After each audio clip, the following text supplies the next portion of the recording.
बिस्मिल्लाहिर्रहमानिर्रहीम। आज का जो हमारा टॉपिक है ये हम कॉम्प्रिहेंसिव एग्जाम्पल जो है फाइनल अकाउंट के हवाले से हम करना चाह रहे हैं। तो अगर आप ये प्रॉब्लम अच्छी तरह समझ लेते हैं, अंडरस्टैंड कर लेते हैं, तो 95% आपकी जो प्रॉब्लम्स हैं वो आप सॉल्व कर सकते हो। फाइनल अकाउंट के किसी तरह के भी हैं। हाँ, अलबत्ता कंपनी अकाउंट्स जो है वो रेलिवेंट ही होते हैं, लेकिन उसमें ज़रा कुछ एडिशनल चीज़ें आती हैं जो कि आप हायर क्लासेस के अंदर, जो कि एडवांस अकाउंटिंग का टॉपिक है, उसमें हम इंशाल्लाह करेंगे। जैसे अगर आप देखें तो बी कॉम के अंदर भी ये एडवांस अकाउंटिंग कराई जाती है, और सी ए जो है उसके अंदर भी जो है ये एडवांस अकाउंटिंग जो है ये शामिल है इसका। तो उसको हम उस पर्सपेक्टिव से इंशाल्लाह देखेंगे। तो आइए हम शुरू करते हैं प्रॉब्लम को। इस पूरी प्रॉब्लम के अंदर आपको ट्रायल बैलेंस दी गई है और उसके बाहर कुछ एडजस्टमेंट्स दी गई हैं। हमें उस ट्रायल बैलेंस के अंदर जो आइटम है उनको भी देखना है, एडजस्टमेंट को भी देखना है। लेकिन हम जानते हैं, क्योंकि पिछले लेक्चर्स वगैरह आपने ज़रूर देखे होंगे, उसमें जो है कि ट्रायल बैलेंस के अंदर जो आइटम दिया गया है उसका कहीं एक इम्पैक्ट होता है, मतलब उसने कहीं एक जगह जाना है। या वो ट्रेडिंग अकाउंट में जाएगा। अगर वो ट्रेडिंग अकाउंट में आइटम इसका ट्रायल बैलेंस का चला गया है तो इसका मतलब आप उसी आइटम को प्रॉफिट एंड लॉस में नहीं जाना। और अगर वो प्रॉफिट एंड लॉस में चला गया है तो इसका मतलब उसको फिर बैलेंस शीट या ट्रेडिंग में नहीं जाना, मतलब एक जगह जाएगा। या वो ट्रेडिंग अकाउंट में गया तो इसका मतलब वो profit and loss balance sheet में नहीं जाएगा। अगर वो प्रॉफिट एंड लॉस में जा रहा है तो फिर वो ट्रेडिंग और बैलेंस शीट में नहीं जा रहा। और अगर वो बैलेंस शीट में जा रहा है तो फिर वो ट्रेडिंग और प्रॉफिट एंड लॉस में नहीं जा रहा। ट्रायल बैलेंस के अंदर के आइटम की तो ये होती है, क्योंकि इससे कैसी एक जगह जाना होता है। एक बात तो ये होगी। दूसरी बात, मतलब इन तीन में से किसी एक में जाएगा। अब जो तीन ये हैं, trading and profit and loss account और बैलेंस शीट, इनके अब दो साइड्स हैं, एक डेबिट साइड है, क्रेडिट साइड है। तो अब यहाँ पे आसानी ये हो जाती है ट्रायल बैलेंस की, जो यहाँ पे दे रखी है इसने, इसमें उसने वाज़ेह ऊपर लिखा हुआ है कि ये डेबिट है और ये क्रेडिट है। अब इसका मतलब डेबिट कॉलम और ये क्रेडिट कॉलम, इससे आसानी ये हो जाती है कि डेबिट साइड पर आने वाला आइटम डेबिट साइड पे ही जाएगा और क्रेडिट साइड पे आने वाला आइटम क्रेडिट साइड पे ही जाएगा। अब अगर ये डेबिट साइड पे जाएगा तो या तो ये ट्रेडिंग की डेबिट साइड पे जाएगा, या ये प्रॉफिट एंड लॉस अकाउंट की डेबिट साइड पे जाएगा, तो या ये बैलेंस शीट में एसेट साइड पर जाएगा। अब फर्ज करें जी, हम कहते हैं जी ये ट्रेडिंग अकाउंट की डेबिट साइड पे भी नहीं गया, प्रॉफिट एंड लॉस अकाउंट की साइड पे गया होगा, नहीं जी उसमें भी नहीं गया। अच्छा, फिर ये बैलेंस शीट की डेबिट साइड पे गया होगा, नहीं ये बैलेंस शीट में भी जो है वो एसेट साइड पे नहीं गया। नहीं, ऐसा मुमकिन नहीं है। डेबिट वाला आइटम डेबिट साइड पे ही जाता है। तो अब वो आगे से कह देते हैं कि नहीं ये तो क्रेडिट साइड पे गया है, ऐसा मुमकिन नहीं है। अब वो कैसे चला गया है क्रेडिट साइड पर? वो इस तरह चला गया है कि वो आइटम डेबिट का था लेकिन वो क्रेडिट साइड पे गया, लेकिन वहां वो लेस हुआ उस क्रेडिट में से। तो अगर कोई क्रेडिट में से माइनस हो रहा है तो इसका मतलब उसका बैलेंस डेबिट है। जैसे हम सेल्स में से सेल्स रिटर्न माइनस करते हैं तो सेल्स तो क्रेडिट साइड पर होती है, सेल्स रिटर्न को हम क्रेडिट साइड पे लेके जाते हैं, लेकिन वो क्रेडिट साइड पे लिखा नहीं जाता, सेल्स में से माइनस होता है। इस वजह से हम कहते हैं कि ये जो उसका आइटम है क्रेडिट साइड वाला, इसका बैलेंस डेबिट था तो ये उस क्रेडिट पे से माइनस हुआ। सिमिलर केस है कि अगर कोई चीज एसेट पे से माइनस हो रही है तो इसका मतलब उसका बैलेंस क्रेडिट है। ये ट्रेडिंग की डेबिट साइड पे कोई आइटम माइनस हो रहा है, जैसे परचेजेस रिटर्न्स है, तो इसका मतलब उसका बैलेंस क्रेडिट है। इसी तरह प्रॉफिट एंड लॉस के अंदर कोई चीज जो है वो आइटम अगर उसमें जो है वो लेस हो रहा है डेबिट साइड पे, तो इसका मतलब उसका बैलेंस भी जो है वो क्रेडिट है। एक चीज। और एक और चीज कि अगर वो शो नहीं हो रहा, जस्ट एक ही तरीका होता है ना, या तो आइटम शो होता है, या वो ऐड होता है, या वो लेस होता है। अब लेस वाला तो मैंने बता दिया, अगर जिस साइड पे लेस हो रहा है, अगर कोई आइटम डेबिट साइड पे लेस हो रहा है तो उसका बैलेंस क्रेडिट है। अगर कोई आइटम क्रेडिट साइड पे लेस हो रहा है तो उसका बैलेंस डेबिट है। अगर कोई आइटम डेबिट साइड पे शो होता है तो वो डेबिट बैलेंस है, क्रेडिट साइड पे शो होता है तो उसका बैलेंस क्रेडिट है। सिमिलर आपके पास अगर डेबिट साइड पर कोई आइटम ऐड हो रहा है तो ऑब्वियसली ऐड कब होते हैं? जब सिमिलर होते हैं, मतलब डेबिट और डेबिट ऐड होते हैं तो उसका बैलेंस डेबिट है, तभी तो ऐड हुआ। क्रेडिट साइड पे भी क्रेडिट और क्रेडिट ऐड होते हैं, मतलब दोनों का बैलेंस क्रेडिट था तभी तो वो ऐड हुआ। तो बस सिंपल बात यहाँ पर इतनी सी है कि क्रेडिट और क्रेडिट ऐड, डेबिट और डेबिट ऐड, इस तरह करके चलता है। अब यहाँ पर आसानी हमें रहेगी कि हमारे पास डेबिट का जो आइटम है वो हम डेबिट साइड पे ही लेके जाएंगे। वो अलग बात है, या ये क्रेडिट में से लेस होगा किसी साइड पे, या ये डेबिट साइड पे शो होगा, या किसी डेबिट में ऐड होगा। Simple is that. अब ये नॉर्मली आपके पास ट्रायल बैलेंस के जो अंदर आइटम दिए होते हैं ये ऐसा ही होता है कि या तो ये शो होते हैं या नॉर्मली लेस होते हैं। हाँ, अब ट्रायल बैलेंस के जो बाहर आइटम होते हैं जिन्हें हम एडजस्टमेंट कहते हैं, जो कि हमारे पास 8 एडजस्टमेंट है इस क्वेश्चन के अंदर, जो वन बाय वन हम सारे करेंगे। इनको दो जगह जाना है। ये दो जगह क्यों जाते हैं और ये एक जगह क्यों जाते हैं? क्योंकि ये इसका एक एस्पेक्ट एडजस्ट हो चुका है और दूसरा अभी होना है, इसलिए ये कहीं एक जगह जाते हैं। जबकि जो ये हैं इनकी तो पूरी की पूरी एंट्री ही नहीं हुई। तो जब एंट्री ही नहीं हुई तो इसका मतलब है कि इसका डेबिट एस्पेक्ट भी रिकॉर्ड होगा और इसका क्रेडिट एस्पेक्ट भी रिकॉर्ड होगा। अब हमें क्या करना है, डेबिट को भी रिकॉर्ड करना है और उसके क्रेडिट को भी रिकॉर्ड करना है। अब वो अलग बात है कि कुछ ट्रेडिंग के साथ एडजस्ट होंगे, कुछ प्रॉफिट एंड लॉस के साथ एडजस्ट होंगे, सिमिलर उसका इम्पैक्ट बाज़ दफा बैलेंस शीट पर होगा, उनका दूसरा इम्पैक्ट। बाज़ दफा कुछ ऐसे होते हैं जिनका दोनों का इम्पैक्ट बैलेंस शीट पर होता है, मतलब ट्रेडिंग और प्रॉफिट लॉस के साथ कोई ताल्लुक नहीं होता। जैसे कि पिछले हम लोग एडजस्टमेंट की एक वीडियो मैंने बनाई है और उसके ऊपर मैंने इनको 1 बाय 1 डिटेल में आपको ये बातें बताई हुई है।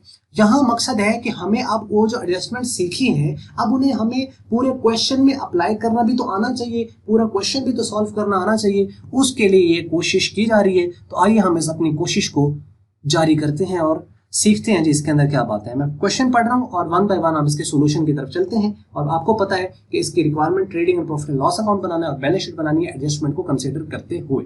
ऐसे ही क्वेश्चन आपको फाइनल अकाउंट का, ये बीकॉम की पार्ट 1 में भी आता होता है, सीए है तो उसकी जो उसका जो भी एजुकेशन का मॉड्यूल पहले होता था तो उसके अंदर भी ये फाइनल अकाउंट्स का लाजमी इसके अंदर वो टच होता है। और इसके अलावा अभी आईकॉम है तो इसके अंदर भी है। तो मतलब अक्सर लोग जो होते हैं वो इंटर के बाद सीए शुरू कर लेते हैं, तो काफ़ी हेल्पफुल रहता है उनके लिए तब अगर उन्होंने आईकॉम पढ़ा हो। लेकिन बाद लोग एफएससी करके आईसीएस करके उसकी तरफ चले जाते हैं, थोड़ा सा मुश्किल होता है उनके लिए। लेकिन अगर ये कॉन्सेप्ट्स होंगे तो चीज़ें आसान रहेंगी और पूरे कॉम्प्रिहेंसिव तरीके से वीडियोज़ को मैंने अपडेट किया है जो कि हर एक के लिए इक्वली इंपॉर्टेंट है। आइए शुरू करते हैं, बात करते हैं prepare trading and profit and loss account for the period ending on 31 दिसंबर 2019 and balance sheet as at that date from the following trial balance of Babar and Sons. Babar and Sons जो है this is the name of the business and the date on which you are required to prepare the final accounts means trading and profit and loss account and the balance sheet is the 31st December 2019। इसे कहते हैं accounting year या financial year जिसके ऊपर आप अपने final accounts वगैरह prepare करते हैं। और इसमें रिक्वायरमेंट भी उसने बता दी कि आपको trading and profit and loss account बनाना है और बैलेंस शीट बनानी है। क्लियर हो गया। अब इसके अंदर आइटम दे रखे हैं उसने, हम 1 बाय 1 इनको देखते चले जाते हैं थोड़ा और फिर इसको हम एडजस्ट करने की कोशिश करेंगे। यहाँ पे जैसे देखें ओपनिंग स्टॉक है 2000, तो ये ट्रेडिंग अकाउंट की डेबिट साइड पे चला जाएगा। फैक्ट्री रेंट है, खाली रेंट होता तो प्रॉफिट एंड लॉस में जाता। यहाँ लिखा हुआ है फैक्ट्री रेंट, तो इसका मतलब है कि इसको जाना है ट्रेडिंग अकाउंट की डेबिट साइड पर। डेबिट साइड पे क्योंकि डेबिट बैलेंस है तो डेबिट साइड पे जाएंगे। परचेजेस हैं तो ये ट्रेडिंग अकाउंट की डेबिट साइड पे जाएगा। ड्राइंग है तो ये कैपिटल में से 10,000 माइनस हो जाएगा। कैश इन हैंड है, ये हमारा करंट एसेट है। कैश एट बैंक, अब इसमें थोड़ा सा आपको याद रखना होता है कि अगर कैश एट बैंक आ जाए तो इसका बैलेंस आपको यहाँ भी दे सकता है, वो क्रेडिट साइड पे दे सकता है। आमतौर पर हम लोगों ने याद ये किया होता है कि कैश इन हैंड भी एसेट होता है और कैश एट बैंक भी एसेट होता है। नॉर्मल हम याद कर लेते हैं, अच्छी बात है, याद कर लिया जाए तो नॉर्मली ऐसे ही होता है। लेकिन कैश एट बैंक जो होता है उसका बैलेंस आपको क्रेडिट भी तो वो दे सकता है। जैसे ओवरड्राफ्ट है तो वो खाली बैंक लिख दे और उसका बैलेंस आपको क्रेडिट साइड पे दे दे, तो इसका मतलब अब वो हमारा एसेट नहीं है। इस चीज को ख्याल रखना है, ये हमारी लाइबिलिटी है और इसे लाइबिलिटी साइड पे शो करना है। क्यों? क्योंकि तभी तो क्रेडिट साइड पे दिया हुआ है वो। तो मतलब कैश का तो वो बैलेंस कभी भी क्रेडिट नहीं देगा, लेकिन बैंक बैलेंस आपको डेबिट भी आ सकता है, क्रेडिट भी आ सकता है। इसलिए बैंक वाला पॉइंट आपने थोड़ा सा जहन में रखना है। अच्छा, उसके बाद मशीनरी है तो मशीनरी आपका फिक्स्ड एसेट है, 70,000 की बैलेंस शीट में जाएगा। कैरीज ऑन सेल्स है तो चूंकि सेल्स का लफ्ज आ गया तो इसका मतलब सेल्स के साथ इनका ताल्लुक होता है या ऑफिस एडमिनिस्ट्रेशन के साथ इनका ताल्लुक होता है, वो इनडायरेक्ट एक्सपेंस होते हैं और प्रॉफिट एंड लॉस में जाएंगे तो ये प्रॉफिट एंड लॉस की डेबिट साइड पे जाएगा। जनरल एक्सपेंसेस है तो ये प्रॉफिट एंड लॉस अकाउंट की डेबिट साइड पे जाएंगे। सेल्स रिटर्न है तो ये सेल्स में से माइनस हो जाएंगे ट्रेडिंग अकाउंट की क्रेडिट साइड पर। हाँ, ट्रेडिंग अकाउंट की क्रेडिट साइड पर तो ये आपके पास सेल्स रिटर्न जो ये अमाउंट दी हुई है ये माइनस हो जाएगी उसमें से। परचेजेस रिटर्न है तो इसका बैलेंस क्रेडिट है, ये ट्रेडिंग अकाउंट की डेबिट साइड पर परचेजेस में से माइनस हो जाएगा। रेंट है, खाली रेंट लिखा हुआ है तो खाली रेंट तो इसके साथ फैक्ट्री वगैरह का वर्ड ना आए तो फिर ये प्रॉफिट एंड लॉस अकाउंट की डेबिट साइड पे जाएगा। हाँ, अब इसमें एक चीज और देख लेनी है कि खाली रेंट लिखा हुआ उसका आपने बैलेंस देख लेना है कि अगर ये ही यहाँ रेंट लिखा हुआ है खाली, अगर आपसे कोई पूछे कि अच्छा बताओ रेंट जो होता है वो एक्सपेंस होता है या रेवेन्यू होता है, तो वो एक बंदे के लिए एक्सपेंस है और दूसरे बंदे के लिए वो रेवेन्यू है। अब हम उसको रेवेन्यू कंसिडर करेंगे, एक्सपेंस कंसिडर करेंगे, उसके बैलेंस पे डिपेंड करता है। मतलब अगर रेंट का बैलेंस उसने यहाँ डेबिट में दिया हुआ है तो फिर तो हमारा एक्सपेंस हुआ, और यही रेंट लिख के यही वाली रकम 5,000 को यहाँ लिख देता तो फिर ये हमारा प्रॉफिट एंड लॉस अकाउंट की क्रेडिट साइड पे जाना था। Similar is the case with the commission interest, यानी कमीशन डेबिट साइड पे है तो हमारा एक्सपेंस है, और अगर वो क्रेडिट साइड पे है तो हमारा रेवेन्यू है। इंटरेस्ट डेबिट साइड पे है तो एक्सपेंस है, क्रेडिट साइड पे है तो हमारा रेवेन्यू है। सिमिलर इस तरह करके आपने इसको चीज को थोड़ा सा देखना होता है, यानी कॉलम से आपने हेल्प लेनी है। ठीक है, हाँ उसमें डेबिट क्रेडिट मेंशन ना करे और रेंट वगैरह लिखा हो बिल्कुल, तो फिर आपने उसको यानी डेबिट क्रेडिट उसने बताया नहीं, तो तब क्या करना है, तब आपने उसे अपना एक्सपेंस ट्रीट करना है, रेवेन्यू कभी भी उसको ट्रीट नहीं करना, नॉर्मली वो एक्सपेंस ही होगा। उसके बाद है जी फर्नीचर है, तो ये हमारा फिक्स्ड एसेट है। इंश्योरेंस है तो प्रॉफिट एंड लॉस अकाउंट की डेबिट साइड पे जाएगी। Bills receivable profit balance sheet में करंट एसेट साइड पर जाएंगे। और एडजस्टमेंट जो नीचे है वो इनके साथ एडजस्ट होती चली जाएंगी। कमीशन रिसीव्ड है तो क्रेडिट बैलेंस है प्रॉफिट एंड लॉस अकाउंट की क्रेडिट साइड पर। इंटरेस्ट रिसीव्ड है क्रेडिट है प्रॉफिट एंड लॉस अकाउंट की क्रेडिट साइड पर। उसके बाद आपके पास है सैलरीज, तो प्रॉफिट एंड लॉस अकाउंट की डेबिट साइड पर। डेटर्स हैं तो ये बैलेंस शीट में एज अ करंट एसेट आएंगे। वेजेस हैं तो ये ट्रेडिंग अकाउंट की डेबिट साइड पे आएंगी। डिस्काउंट है तो यहाँ डिस्काउंट में अगर आप देखें तो यहाँ पे दो रकमें दी हुई है, यहाँ पे भी दी हुई है तो यहाँ पे, मतलब इस चीज को भी आपने ख्याल रखना है। बाज दफा वो सेल परचेजेस एंड सेल्स इकट्ठी दे देता है, उसका क्या मतलब है कि जो पहले आइटम आ रहा है वो परचेज का है और जो बाद में आ रहा है वो सेल्स का है, तो उससे कंफ्यूज नहीं होना। अगर वो लिख दे परचेजेस एंड सेल्स और आगे इस तरह कॉलम में लिख दे तो आपको असल में दो रकमें दी हुई है, तो परेशान नहीं होगा ना कि ये परचेजेस एंड सेल इकट्ठी कैसे आ गई, आ भी नहीं सकती इकट्ठी। मतलब उसने ये लिखा कि एक ही आइटम लिख के और आगे उसने परचेजेस की रकम डेबिट में लिख दी और सेल्स वाली क्रेडिट में लिख दी, दैट्स ओके। यहाँ पे डिस्काउंट के साथ उसने ये किया है, मतलब एक डेबिट में भी है और उसके सामने क्रेडिट में इक्वली उसके बिल्कुल सामने यहाँ पे देखें। तो अब इसका मतलब ये हुआ कि ये डिस्काउंट अलाउड है, ये डिस्काउंट रिसीव्ड है, तो जो अलाउड होता है वो प्रॉफिट एंड लॉस की डेबिट साइड पे जाता है। ये 1000 तो जाएगा डेबिट साइड पे, लेकिन ये 2000 जाएगा प्रॉफिट एंड लॉस अकाउंट की क्रेडिट साइड पर। इसी तरीके से अगर आप देखें तो सेल्स है तो ये ट्रेडिंग अकाउंट की क्रेडिट साइड पर जाता है। उसके बाद अगर आप देखें तो ये क्रेडिटर्स हैं तो ये आपके बैलेंस शीट में करंट लाइबिलिटीज हैं। प्रोविजन फॉर डाउटफुल डेट्स जो कि ट्रायल बैलेंस के अंदर दी होती है, आपने प्रोविजन वाला लेक्चर जरूर देखा होगा, उसमें आपको बताया गया था कि जो इसका हमने एक फॉर्मूला सा बना रखा है, यानी new provision plus bad debts minus old provision, जो प्रॉफिट एंड लॉस में हम करते हैं या डेबिट साइड पे या क्रेडिट साइड पे, कब वो डेबिट होता है कब क्रेडिट होता है वो लेक्चर में आप देख लीजिएगा। मतलब ये है कि जो प्रोविजन अंदर उसने दे रखी होती है उसे हम कहते हैं ओल्ड प्रोविजन, यानी पिछले साल के जो पैसे हमने प्रोविजन क्रिएट किए थे लेकिन वो हमने ज्यादा क्रिएट कर दी थी और कुछ पैसे उसमें से बच गए, तो जो बच गए उसे हमने अपने दोबारा क्रेडिट साइड पे लिख दिया है कि मतलब या तो उसको रेवेन्यू कंसीडर करेंगे तो या हमारे ऊपर लाइबिलिटी है। नॉर्मली लाइबिलिटीज इनको कंसीडर किया जाता है, प्रोविजन और रिजर्व्स वगैरह को।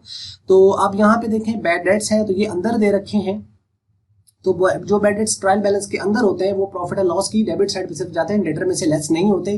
डेटर में से इसलिए लेस नहीं होते क्योंकि वो लेस होकर आए हैं, एंट्री के पॉइंट ऑफ व्यू से आप इसको समझ सकते हैं। इसके ऊपर भी पहले लेक्चर डिटेल में मौजूद है।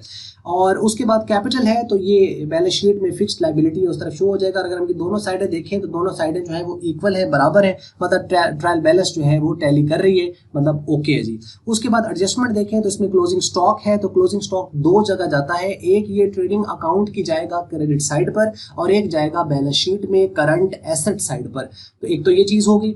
उसके बाद आउटस्टैंडिंग सैलरीज हैं तो ये आपको पता है जो आउटस्टैंडिंग एक्सपेंसेस होते हैं वो ऐड होते हैं और लायबिलिटी साइड पे शो होते हैं। अब चूंकि आउटस्टैंडिंग सैलरीज हैं तो ये सैलरीज में ऐड हो जाएगा और लायबिलिटी साइड पे शो होगा।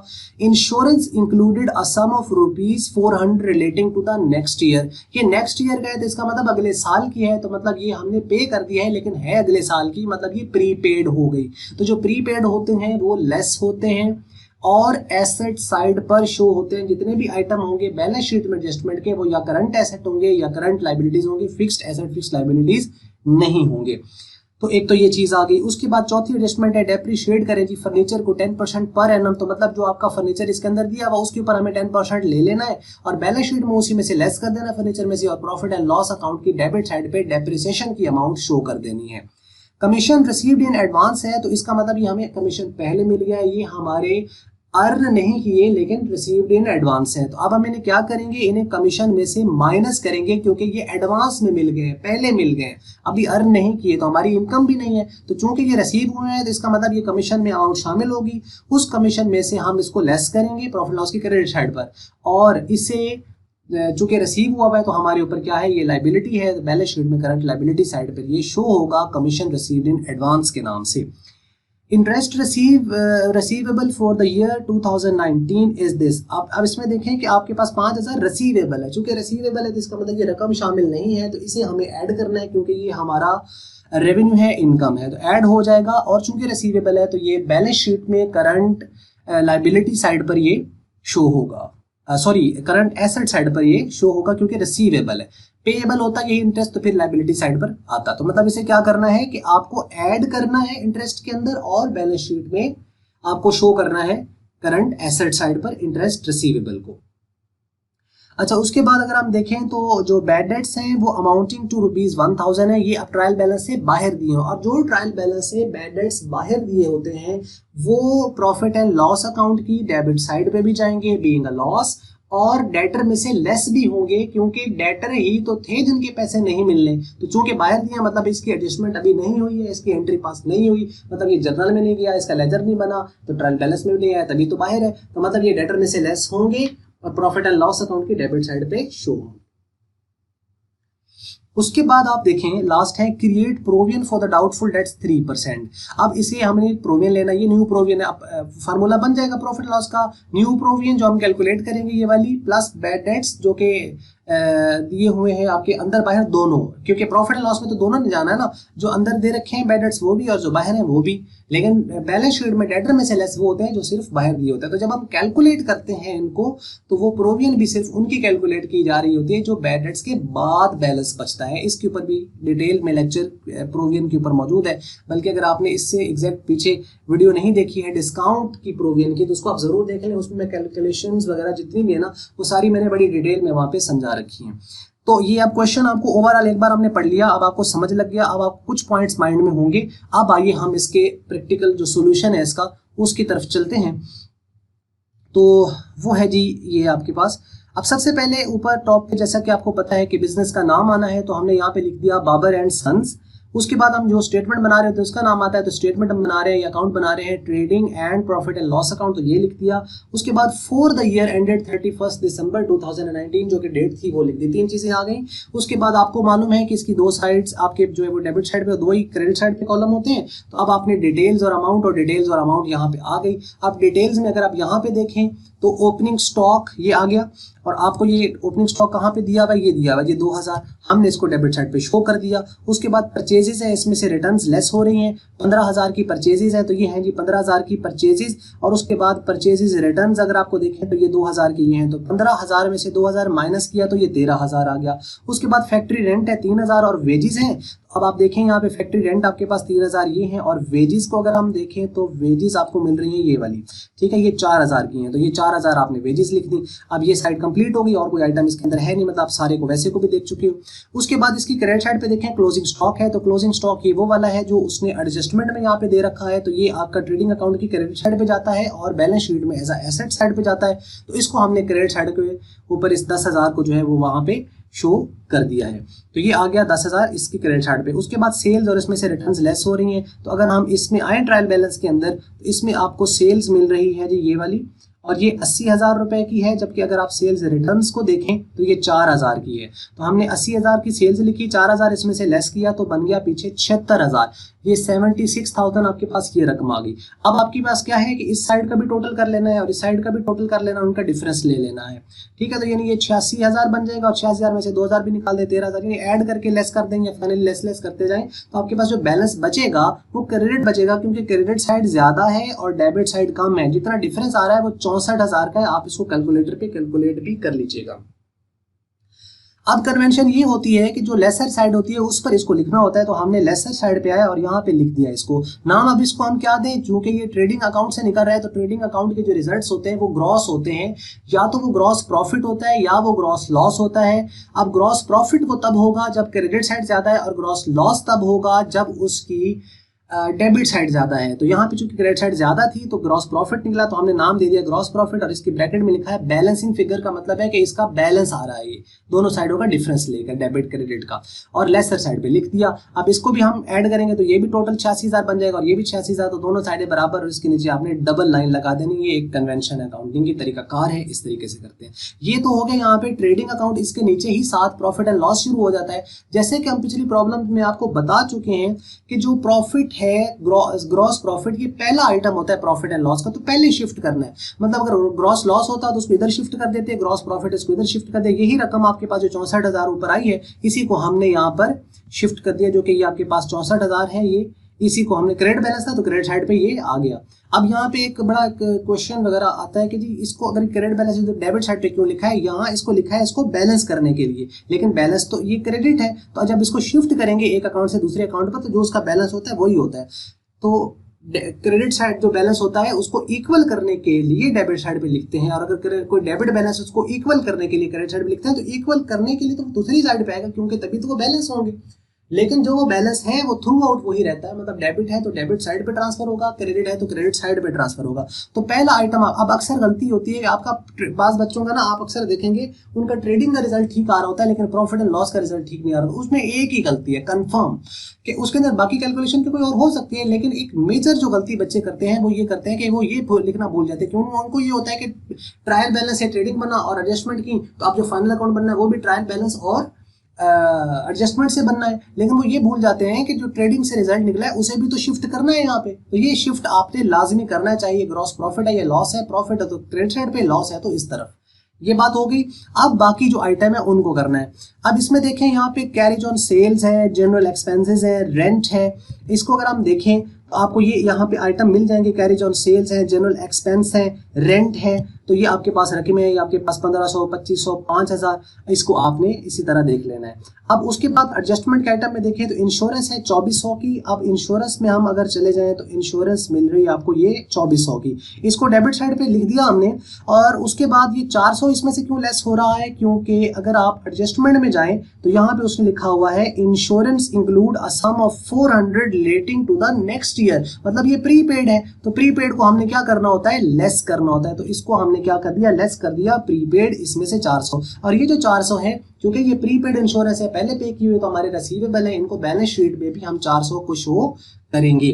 तो ये 2400 में से 400 निकाल दिया तो 2000 आ गया। उसके बाद सैलरीज हैं 10,000 की, और इसमें आउटस्टैंडिंग जो है वो 6000 है। तो आपने जो सैलरीज हैं यहाँ पे ट्रायल बैलेंस के अंदर वो ही आपके पास ये 10,000 है। और उसके बाद अगर हम देखें तो इसके साथ जो एडजस्टमेंट है वो आपके पास यहाँ पे आ रही है जी आउटस्टैंडिंग सैलरीज 6000। तो हमने आउटस्टैंडिंग ऐड होते हैं तो हमने क्या किया, सैलरी 10,000 6000 इसमें ऐड किया तो ये बन गया 16,000। उसी तरीके से डिस्काउंट अलाउड, डिस्काउंट रसीद, जो कि दोनों रकमें दी हुई थी आपको मैंने यहाँ पे दिखाया पीछे, ये डिस्काउंट है, ये अलाउड है, ये रिसीव्ड है। तो अलाउड डेबिट साइड पे और रिसीव्ड क्रेडिट साइड पे। अब हम क्या करेंगे कि जो डिस्काउंट अलाउड है वो 1000 रुपये और डिस्काउंट रिसीव्ड हमने क्रेडिट साइड पे ये इधर लिख दिया इसी तरीके से। बाकी डेप्रिसिएशन और फर्नीचर ये 2000 किस तरीके से आया कि फर्नीचर की जो रकम है वो आपने देखनी है, और फर्नीचर आपके पास कितना दे रखा है 20,000 का। अब इसके ऊपर डेप्रिसिएशन उसने कितना कहा है 10%, तो आप इस फर्नीचर का 10% ले लें। कैसे लेंगे, 20,000 को 10 से मल्टीप्लाई करके 100 पे डिवाइड कर दें तो वो एक जीरो कम हो जाएगी, तो रकम कितनी आ जाएगी उसकी 2000 रुपया उसका डेप्रिसिएशन आ जाएगा। अब हम क्या करेंगे, इस डेप्रिसिएशन को तो 2000 को हम प्रॉफिट एंड लॉस अकाउंट की डेबिट साइड पे लिख देंगे, और जब हम बैलेंस शीट बनाएंगे तो फर्नीचर में से इस 2000 रुपए को हम माइनस कर देंगे। उसके बाद आगे new provision plus bad debts minus old provision, आप वर्किंग में शो भी कर सकते हैं उनको। अब हम सबसे पहले बैड डेट्स तो आपको समझ लग जाएंगे, इसके अंदर कोई ऐसा नहीं है, और ओल्ड प्रोविजन का भी आपको कोई इशू नहीं है। ओल्ड प्रोविजन कहाँ से मिली, ट्रायल बैलेंस के अंदर से, जो कि 1000 रुपए है वो ये वाला आ गया। और बैड डेट्स का भी ये 1500 कहाँ से आए, अंदर बाहर दोनों वाले, क्योंकि प्रॉफिट एंड लॉस की डेबिट साइड पे दोनों ने जाना है। तो ये 1500 कहाँ से आ गए, 500 ये अंदर दे रखे हैं और 1000 उसने यहाँ पे बाहर दे रखे हैं बैड डेट्स ये वाले, तो 1000 और 5 1500, तो ये जो टोटल ये हो गए। अब सवाल बनता है कि ये न्यू प्रोविजन जो 510 है ये कैसे आई है, इसको कैसे करना है। इसके ऊपर न्यू प्रोविजन का पहले लेक्चर मौजूद है जिसमें डिटेल में बताया गया इसको कैलकुलेट कैसे करते हैं। सिंपल हमें क्या करना है कि जितने हमारे डेटर्स दे रखे हैं उसने उन डेटर्स में से हमने माइनस करना है अपने बैड डेट्स को, और बाहर जो बैड डेट्स नहीं सिर्फ उनको माइनस करना है डेटर में से, क्योंकि अंदर वाले तो ऑलरेडी माइनस हो चुके हैं। तो 18,000 ये रकम है, इस 18,000 में से आपने क्या करना है, बैड डेट्स हैं ये बाहर 1000, अब आप लेस करेंगे तो 18,000 में से 1000 निकाला तो 17,000 बच गया। 17,000 का आपने 3% ले लेना है। तो जब हम 17,000 को 3% लेंगे, मतलब 17,000 को 3 से मल्टीप्लाई 100 पे डिवाइड कर दो, तो जब आप कैलकुलेट करेंगे तो ये जो रकम आएगी ये 510 आएगी। अब आपको पता है new provision plus bad debts minus old provision formula होता है, और इसमें डेबिट साइड पे तब लिखते हैं जब ये ऊपर वाले दोनों सम इस वाले से ज्यादा हो तो डेबिट साइड पे, और अगर ऊपर वाले ये दोनों सम जो है वो कम हो इस नीचे वाले से, तो फिर इसी वाले को प्रॉफिट एंड लॉस अकाउंट की क्रेडिट साइड पे शिफ्ट करते हैं। तो इसको हमने क्या किया, एडजस्ट किया, तो ये 1010 ये रकम यहाँ पर आ गई एडजस्टमेंट होने के बाद। ये डेबिट साइड होगी, क्रेडिट साइड पे ग्रॉस प्रॉफिट आ गया। कमीशन रिसीव्ड आपके पास यहाँ पे उसने दे रखा है, और अगर हम यहाँ पे देखें तो कमीशन रिसीव्ड है 45,000, हमने यहाँ पे लिख दिया। इसके साथ उसने लेस किया हुआ है एडवांस कमीशन 3,000। ये कहाँ से है? एडजस्टमेंट के अंदर है। वो कहता है commission received in advance, advance में मिला है तो हम उसे लेस करते हैं, लायबिलिटी साइड पे शो करते हैं। हमने इस 45,000 में 3,000 निकाला तो 42,000 बच गया। उसके बाद अगर आप देखें तो इंटरेस्ट रिसीव्ड है वो है 35,000 का, 35,000 लिख दिया और इसमें रिसीवेबल्स है इंटरेस्ट, यहाँ पर ये 2019 का 5,000 ये हम ऐड कर देंगे और एसेट साइड पे शो करेंगे। तो इसमें हमने ऐड कर दिया और ये 35 और 5 ऐड किया तो 40,000 आ गया। और डिस्काउंट रिसीव्ड वो क्रेडिट साइड पे उसी तरह पहले आ चुका। ये हो गए आइटम इसके। जब हमने ये सारे लिख लिए, अब क्या करना है, जैसे ट्रेडिंग का किया था इसी तरीके से इसका करना है कि आपने ये 64,000 जमा 42,000 जमा 40,000 जमा 2,000 करेंगे, ये 1,48,000 क्रेडिट साइड बन जाएगी। और डेबिट साइड पे भी आपने इनका टोटल कर लेना है। 1500 जमा 2500 जमा 5,000 जमा 2,000 जमा 16,000 जमा 1,000 2,000 और 1,010 इनको ऐड करेंगे। डेबिट जो भी आएगा उसको इस टोटल 1,48,000 में से माइनस कर दे तो पीछे क्रेडिट बैलेंस बचेगा 1,16,990। ये आपके पास क्रेडिट बैलेंस है। तो इसे भी चूंकि इक्वल करना है दोनों साइडों को तो छोटी साइड पे लिखेंगे, तो छोटी साइड पे इसको लिख दिया, दोनों साइडें बराबर हो गई। 1,48,000 डेबिट साइड भी आ गई और क्रेडिट साइड भी आपके पास आ गई। तो इस तरह करके अब ये नेट प्रॉफिट आ गया बैलेंसिंग फिगर। अब इस नेट प्रॉफिट को आगे बैलेंस शीट में शिफ्ट होना है जैसे gross profit, profit and loss में आया था। अब हमें क्या करना है, इसके बाद बनानी है बैलेंस शीट। तो अब मैं इससे ऊपर ये जो आइटम है इसको मैं कर देता हूँ डिलीट। ये आ गई हमारे सामने बैलेंस शीट। अब इस बैलेंस शीट को अगर आप देखें तो इसमें आइटम उसी तरह है जैसे वहां एडजस्ट हो चुके हैं। हमारे पास फॉर्मेट वही होता है, सबसे पहले बिजनेस का नाम आ जाएगा, उसके बाद बैलेंस शीट आ जाएगी एज ऑन 31 दिसंबर 2019, एसेट्स लायबिलिटीज एंड कैपिटल। इसमें अगर आप देखें current asset, current liabilities, fixed asset, fixed liabilities, यही हमारे हेड्स हैं। अब इसमें आप वन बाय वन जो आइटम है ट्रायल बैलेंस के वो शिफ्ट करते जाएं और जो एडजस्टमेंट वाले एडजस्ट करते जाएं। कैश इन हैंड एसेट है, कैश एट बैंक एसेट है, बिल रिसीवेबल एसेट है। इनको अगर हम देखें तो आपको ट्रायल बैलेंस के अंदर मिल जाएंगे। यहाँ पर कैश इन हैंड आपके पास है, कैश एट बैंक आपके पास जो है वो ये 25,000 cash in hand, 50,000 cash at bank, ये दोनों आ जाएंगे। और उसके अलावा आपके बिल्स रिसीवेबल हैं तो बिल्स रिसीवेबल आपके पास ये 12,000 के हैं, ये आ जाएंगे, ये रकमें आ गए। उसके बाद डेटर्स 18,000 के हैं, 18,000 के ये आ गए। इसमें से हमने 1,000 लेस कर देना है बैड डेट्स जो कि बाहर दे रखा था, तो ये यहाँ पे लेस होगा क्योंकि इसको बैलेंस शीट में से जो बाहर दिए उनको लेस होना है। और जो न्यू प्रोविजन आती है वो भी बैड डेटर में से लेस होती है, तो बैड डेट्स भी लेस हो जाएंगे इसमें से और न्यू प्रोविजन भी लेस हो जाएगी। तो पीछे डेटर्स जो बचेंगे 16,490 के बचेंगे। फिर क्लोजिंग स्टॉक है, ये आप ट्रेडिंग की क्रेडिट साइड पे चला गया। दूसरा प्रॉफिट लॉस में आना, इसमें आना था बैलेंस शीट में, ये आपके पास बैलेंस शीट में करंट एसेट साइड पे आ गया। ये आइटम कहाँ पे है जो आपको एडजस्टमेंट में उसने ये दे रखा है 10,000 का, ये चीज यहाँ पे आ गई। अब उसके बाद अगर हम देखें तो आपको प्रीपेड इंश्योरेंस है वो 400 जो हमने लेस किया था, एडजस्टमेंट का आइटम है। अगर आप यहाँ पे देखें तो इंश्योरेंस इंक्लूड सम 400, ये 400 वो वाला 400 है। इंटरेस्ट रिसीवेबल है आपके पास, तो इंटरेस्ट रिसीवेबल कहाँ से आ गया जी, ये आपके पास इंटरेस्ट रिसीवेबल 5,000 है, ये वो 5,000 ये आ गया, तो ये हमारे करंट एसेट आ गया। इसी तरीके से फिक्स्ड एसेट में अगर हम देखें तो आपको मशीनरी मिल रही है 70,000 की, फर्नीचर उसने लिखा 20,000 का, 2,000 इसमें से डेप्रिसिएशन लेस के 18,000 की बच गई। इसकी बुक वैल्यू कहलाती है, जो डेप्रिसिएशन के बाद आती है वैल्यू एसेट की, उसे कहते हैं उसकी बुक वैल्यू, यानी बुक्स में वो कितने का शो हो रहा है। तो ये आपको ये ट्रायल बैलेंस से ही आइटम मिलेंगे आपको, ठीक है। यहाँ पे मशीनरी ये 70,000 की दे रखी है और डेटर्स का जो बाकी है उसके अंदर फर्नीचर, तो फर्नीचर उसने ये दे रखा है और डेप्रिसिएशन हमने कैलकुलेट किया था वो हमने इसमें से लेस कर दिया। तो ये साइड होगी कंप्लीट।